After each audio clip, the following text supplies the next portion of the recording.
अध्यक्ष महोदय यावर्षी जे धान खरेदी आणि नोंदणी होत आहे ते शेतकऱ्यांच्या आधारला लिंक करून होत आहे आणि यापूर्वी सुद्धा काही प्रमाणामध्ये म्हणजे फक्त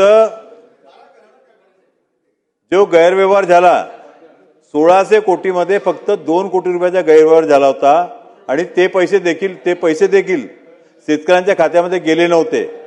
ते पैसे कलेक्टरने थांबवले होते कारण त्याचे कारण यांचा विभाग आहे।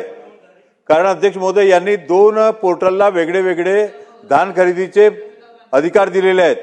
पहिले NEML पोर्टलला दिलं होतं, नंतर मार्केटिंग मध्ये बीम पोर्टल आणलं आणि त्यामुळे काही तालुक्यामध्ये आदिवासींची खरेदी होते आणि मार्केटिंगची खरेदी होती। त्यामुळे काही शेतकऱ्यांनी दोन्ही भागामध्ये ते आपले नाव नोंदणी केले होते।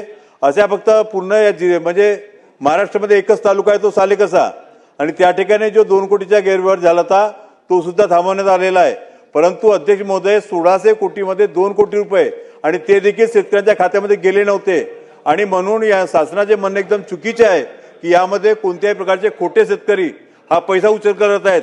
कारण अध्यक्ष महोदय हा पैसा डायरेक्ट शेतकऱ्यांच्या खात्यामध्ये जातो, कोणत्याही एजंटच्या खात्यामध्ये जात नाही आणि म्हणून आमची शासनाला आग्रही मागणी आहे की धानाला बोनस दिला पाहिजे।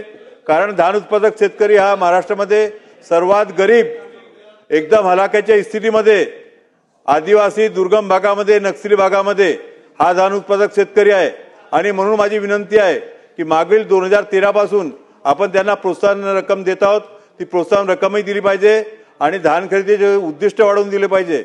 आणि दुसरं, आज आपल्याला धानाचे चुकारे आतापर्यंत मिळाले नाही आहेत, ते सुद्धा मिळाले पाहिजे। परंतु आमची आग्रही मागणी आहे या इथं मंत्री महोदयांनी आज आम्हाला सकारात्मक उत्तर दिलं पाहिजे की धान उत्पादक शेतकऱ्यांना दरवर्षीप्रमाणे त्यांनी प्रोत्साहन जाहीर केला पाहिजे। 20,000 रुपये प्रति हेक्टरी बोनस एकच आहे। मला वाटतं अध्यक्ष महोदय मी याचं उत्तर दिलेलं आहे की कॅबिनेटच्या समोर हा प्रस्ताव घेऊन जाऊन त्याच्यावरती निर्णय घेण्यात येईल। नितीन राऊत।